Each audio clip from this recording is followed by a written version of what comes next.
Ele saiu? Exclamou Marta, indo em direção ao barulho da porta da rua, que, ao ser fechada violentamente, acabava de fazer a casa toda tremer.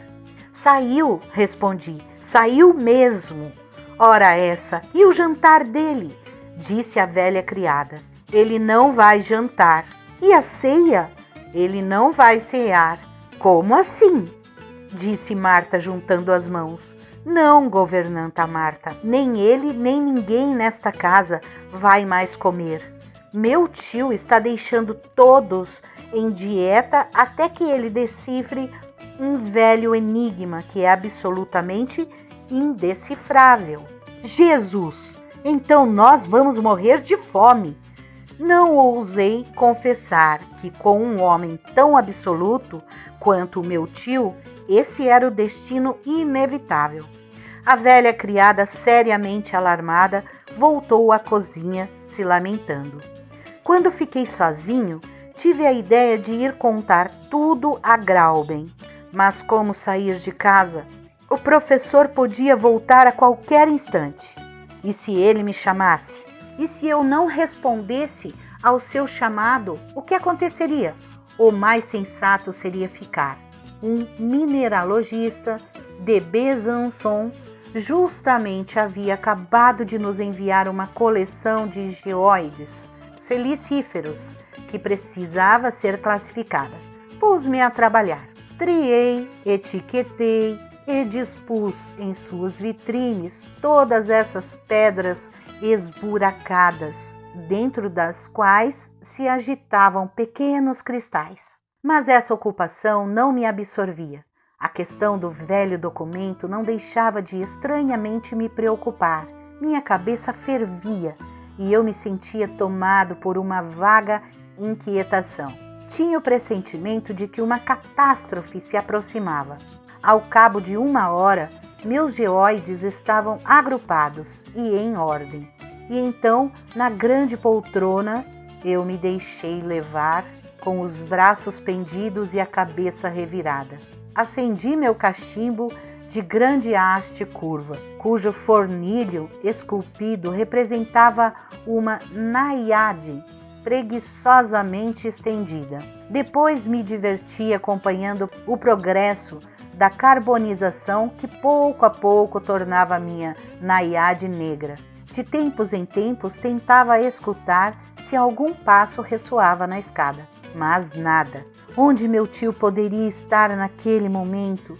Eu o imaginava correndo sob as belas árvores da estrada, gesticulando, batendo nos muros com uma bengala, atacando as plantas com gestos violentos, decapitando os cardos e estorvando o descanso das solitárias cegonhas.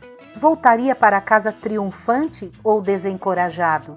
Quem venceria o segredo? Segurei finalmente entre os dedos a folha de papel na qual se desenrolava a incompreensível sequência de letras traçadas por mim. Repetia para mim mesmo. O que é que isso significa?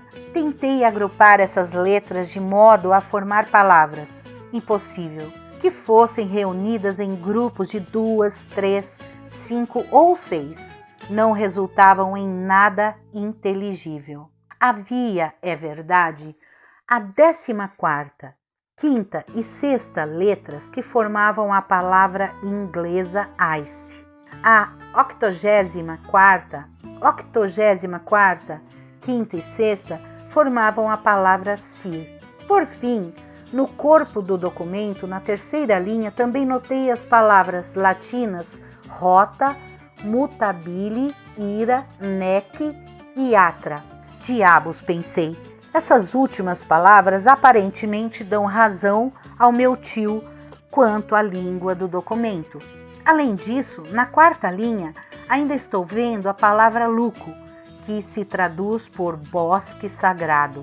É verdade que na 3ª lemos a palavra tabiled, de expressão perfeitamente hebraica, e na última os vocábulos mer, arc e merre, que são puramente franceses.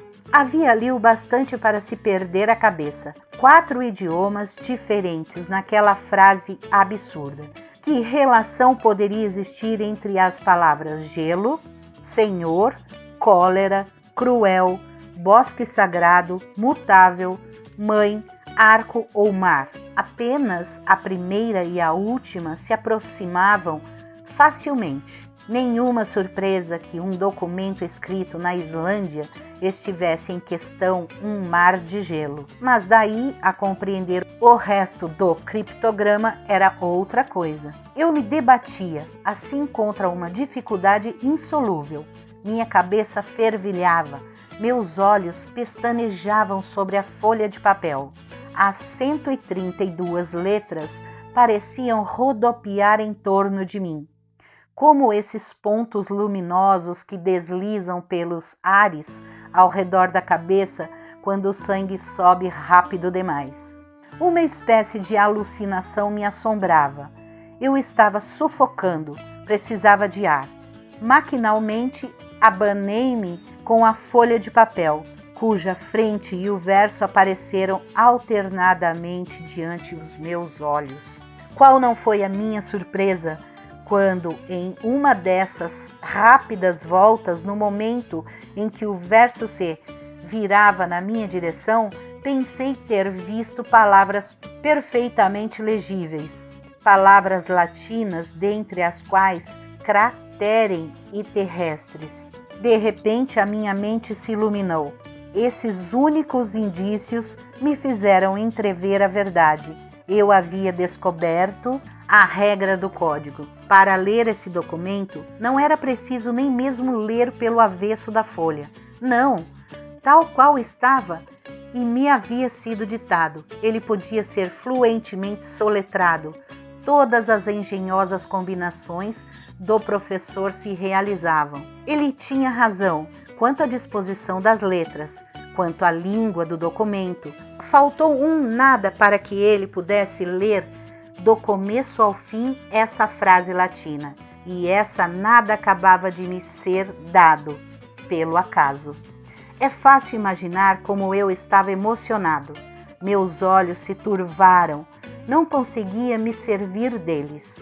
Eu havia deixado a folha de papel sobre a mesa. Bastava lançar um olhar sobre ela para que eu me tornasse dono do segredo. Enfim, consegui acalmar minha agitação, impus-me a regra de dar 2 voltas em torno do quarto para apaziguar meus nervos e mais uma vez me afundei na vasta poltrona. Vamos ler, exclamei para mim mesmo, depois de ter armazenado em meus pulmões uma ampla provisão de ar. Inclinei-me sobre a mesa, coloquei meu dedo sucessivamente sobre cada palavra e, sem parar, sem hesitar, por um único instante, pronunciei em voz alta a frase inteira. Mas que estupefação, que terror me invadiu! Primeiro fiquei como atingido por um golpe súbito. Como? O que eu acabara de saber havia sido feito? Um homem havia tido audácia o bastante para adentrar? Ah! Exclamei, dando um pulo. Não, meu tio não vai saber disso. Só faltava ele conhecer uma viagem dessas. Ele também ia querer experimentá-la. Nada o poderia deter. Um geólogo tão determinado, ele partiria de qualquer jeito, apesar de tudo, a despeito de tudo, e me levaria com ele. E nós não voltaríamos de lá, nunca. Eu senti uma grande exaltação, difícil de figurar. Não, isso não vai acontecer, disse energeticamente. E já que posso o impedir, que tal ideia vem à mente de meu tio? É o que vou fazer. Virando e revirando este documento, ele poderia descobrir o código por acaso. Vamos destruí-lo. Havia um resto de fogo na lareira. Peguei não apenas a folha de papel, mas também o pergaminho. Com uma mão febril, eu estava indo jogar tudo isso na brasa e aniquilar esse perigoso segredo. Quando a porta do escritório se abriu, meu tio apareceu. Olá, amiguinhos! Estão gostando das historinhas? Então deixe um like, se inscreva no canal, Aperte o sininho para mais vídeos. Gratidão, muita luz.